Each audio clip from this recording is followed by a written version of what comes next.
ninazungumza juu ya uvuvio wa nguvu za Roho Mtakatifu. Huu ni usiku wa mkesha wa uvuvio wa nguvu za Roho Mtakatifu.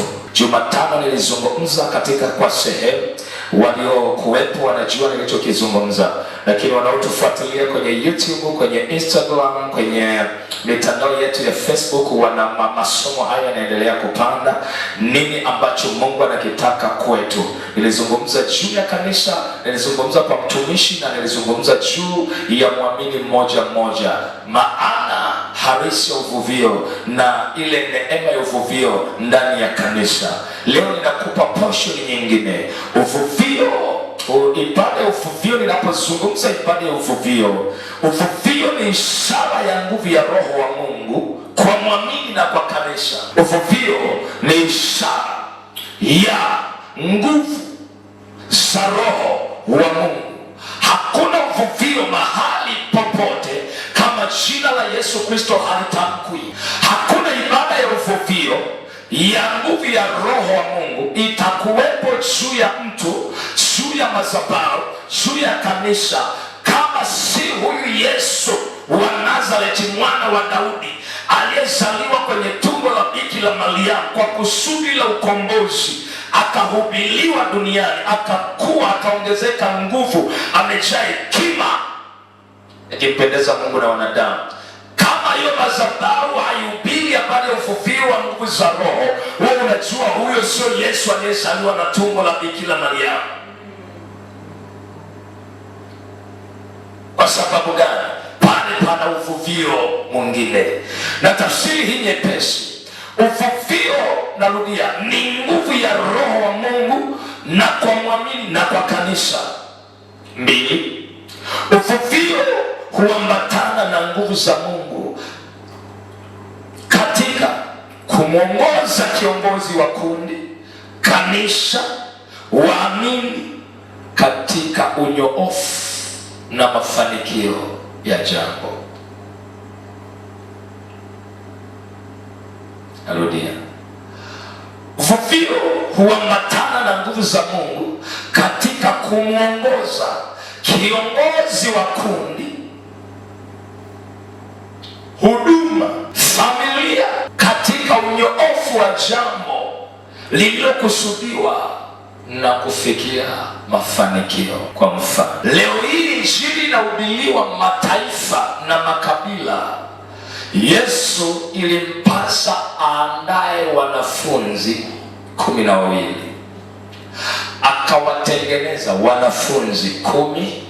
Alipowatoa hawakuwa na uvuvio wa Roho, akaanza kuwaweka chini akiwatengeneza. Hakuwafundisha kupanda naye milimani, ila waliziona ishara, mchana akifungua pepo, miaka yote mitatu akitembea nao, akiwaandaa kama wanafunzi. Alipoanza kuingia katika mambo ya wokovu, mateso kupelekea wokovu, ilibidi afanye nini? Alipokufa kufufuka, akawaambia wale mitume 12, sawa, kaeni mle juu, msitoke mpaka Roho atakapofanyaje? Waijilia. Kwa nini kanisa leo lina nguvu duniani? Source ni watu 12. Nini kiliwapata? Walivuviwa uwezo. Kwa hiyo kama unataka kufanya kitu chochote, ni lazima uvuviwe uwezo na Roho wa Mungu. Uwe mwimbaji, uwe mtume, uwe nabii, uwe mwimbaji, uwe mwombaji, uwe mwamini katika jambo lolote. Acha nitoke kwenye session ya utumishi. Hata juu ya biashara lazima uvuviwe hiyo nguvu ya. Kuna wamama huwaga wakiwa pregnant, wanajua miezi 9 inapokamilika, Mungu huwa anaachilia pressure, anakuprovoko kuhakikisha unazaa. Maana yake anakuingizia nguvu, anaweka uvuvio usio wa kawaida, yani Kusingekuwa na mateso, nafikiri watu wangetamani kuzaa. Wangesema tunaendelea kuwalingisha. Ila ule uchungu wa mazaa, wanasema enough, it is enough. Yaani hiki hakiwezekani. Wakikwambia mama sukuma, ola kuliko tesho. No, nini kinachofanyika? Mungu ameingiza nini? Uvuvio usio wa kawaida.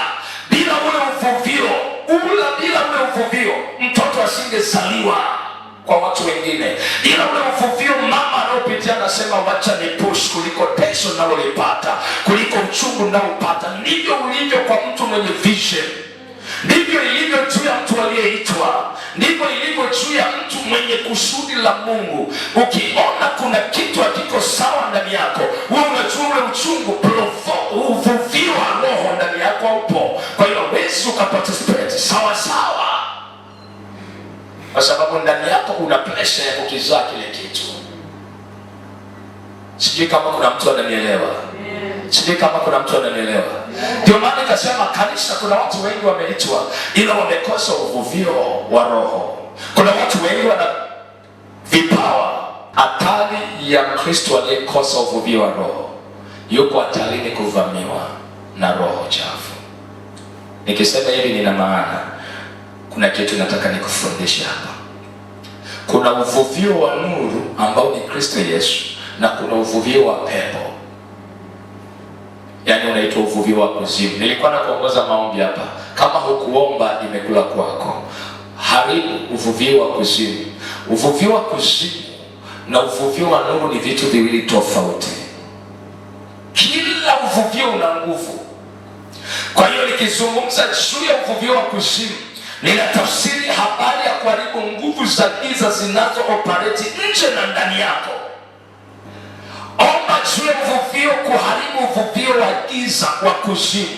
Ni nguvu ya roho kutoka kuzimu inayo operate juu ya mtu ndani na nje, kama nguvu itendayo kazi juu ya watu kuziwia au kuharibu. Ni hatari kwa kanisa kukosa ibada za uvuvio, kwa sababu tutapandiwa mapando ambayo yanaruka, na tunajua tu wa Kristo pamoja ni mapando lakini tunajua ni washirika, kumbe ni spy, kumbe ni uharibifu, kwa sababu wachawi wakaji kwenye ibada ya uvuvio. Wachawi wote wako kwenye ibada zilizopoa, kwa sababu wao wanatembea na uvuvio wa giza. Ukija uvuvio wa roho, wewe unakata nguvu zao, unaharibu ibada yao, unaharibu uwezo wao. Ila mahali palipopoa, mchawi anakuja na uvuvio wa giza. Kwa hiyo ule uvuvio wa giza hauzimwi. Kwa hiyo anaharibu vipawa, anaharibu kanisa, yeye akiwa na uvuvio, alafu watu wanafikiri wana Mungu.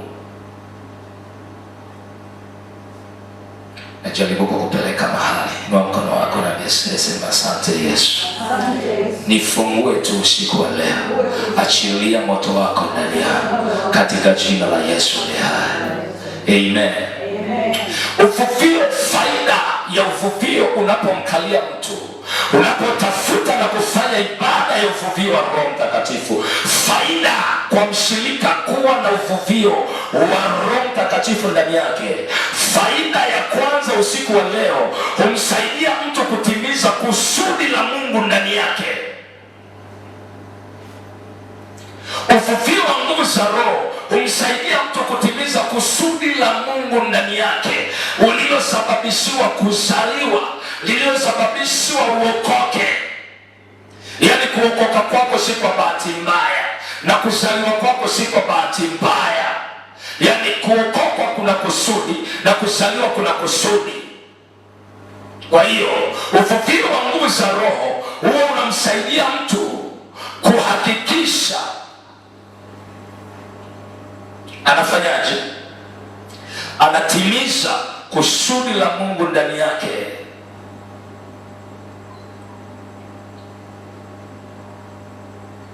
Pia uvuvio wa kiroho wa Mungu huondoa mambo ya dunia na nguvu za kiroho za ulimwengu huu.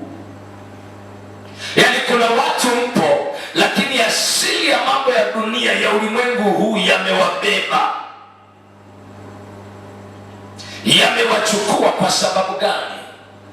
Wanatembea wakiwa hawana uvuvio. Ili uishinde dunia unahitaji uvuvio wa nguvu za roho. Ili ushinde giza unahitaji uvuvio wa nguvu za roho. Kama mtumishi hana uvuvio wa nguvu za kiroho, hawezi kuishinda giza ndani yako. Ukiona mgonjwa anapona, huo unajua hivi ni uvuvio wa nguvu za Mungu ndani ya mtumishi ndio unasababisha uponyaji kwa wagonjwa. Ukiona mtu anafunguliwa vifungo na pepo zinahama, wewe unajua ni uvuvio wa nguvu za Mungu ndani ya mtumishi ndio unafungua vifungo na kuondoa pepo.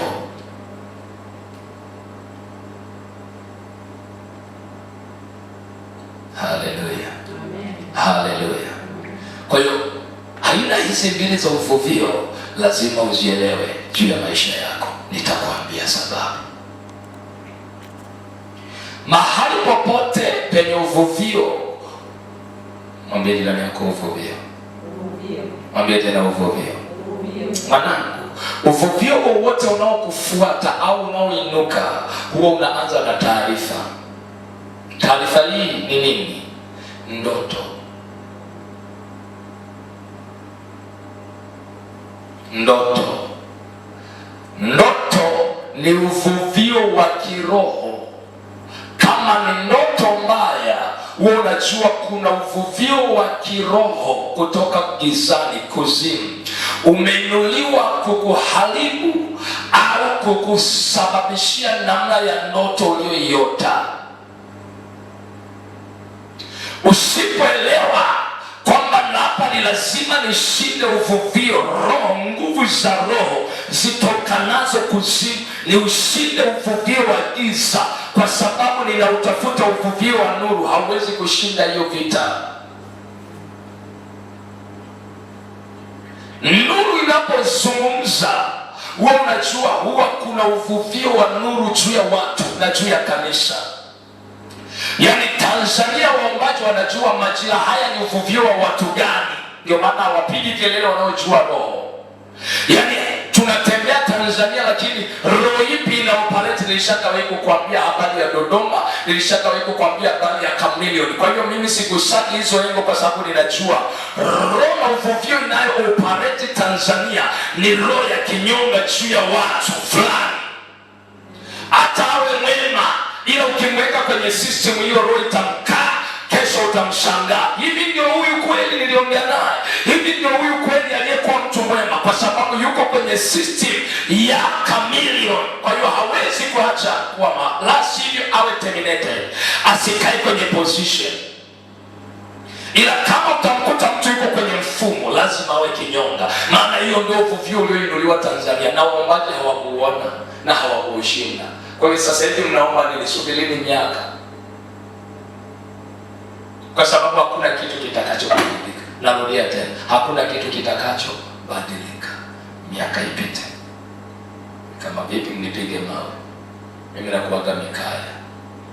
Faida nyingine, uvuvio wa kiroho wa roho wa Mungu huendana na mabadiliko ya mwamini juu ya fikra na tabia. Unaweza ukaanza kunielewa kule ambako naendea. Mtu yoyote awe kiongozi wa mahali, department yoyote, juu ya wana maombi, juu ya praise and worship, juu ya idara ya uchungaji, juu ya idara ya uinjilisti, juu ya idara ya walimu, juu ya idara ya mitume na manabii, akianza kufufiwa aina ya nguvu fulani ya kiroho, huyo mtu huwa anabadilika fikra na mwenendo. Kama ni roho wa Mungu yuko ndani yake na juu yake, fikra zake zinakuwa za kimungu, mwenendo wake unazidi kuwa committed na Mungu. Lakini kama akiingiliwa na uvuvio wa giza, fikra zake zinakuwa against the people alio pamoja nao, kinyume na uongozi alio nao, kinyume na kiti alicho nacho, kinyume na mwenendo unaanza kuharibika, kwa sababu ndani yake kuna uvuvio wa roho zingine.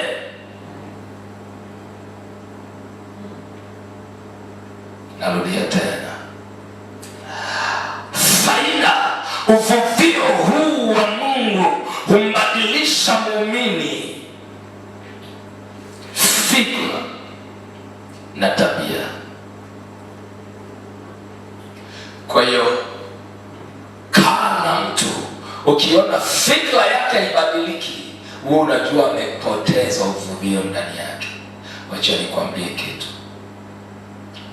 uponyaji unaanzia ndani ya fikra, baraka zinaanzia ndani ya fikra, ushindi unaanzia ndani ya fikra. Fikra inasema mtu ajionavyo nafsini mwake ndivyo alivyo. Sijui kama kuna mtu niko naye. Kama fikra ikikataa uponyaji, uponyaji hauji. Kama fikra ikikataa baraka, baraka haziji. Hata kama uchukuliwe millions of money alafu mtu ampe mtu mwenye fikra iliyokataa utajiri, ata spend a lot of money alafu hataweza kuzizalisha, kwa sababu fikra yake itasema hivi, siwezi kuiongeza hii fedha, wacha nistarehe nile nife. Unahitaji uvuvio wa nini? Nisikilize, hata biashara ina uvuvio wa biashara. Nikisema hivi ninasema nini? Unaweza ukaanza vizuri biashara na uvuvio wa nguvu za roho Mungu wako kabisa, alafu ghafla ukaja uvuvio wa kipepo, biashara ikastawi. Na kwa sababu ujui anza kwa uvuvio, na kuna uvuvio mwingine, biashara ikanyamaza, na usitafute uvuvio ukabaki unatafuta mchawi. Narudia tena, hata kama umeitwa kwenye injili, tafuta uhalisia wa uvuvio. Shetani hajawahi kukaa kwenye uvuvio wa roho wa Mungu, hajawahi kukaa, maana hapo ni moto wa kumteketeza. Nimeitwa lakini mambo ni magumu, nimeitwa lakini naanguka kila leo. Huna moto ndani.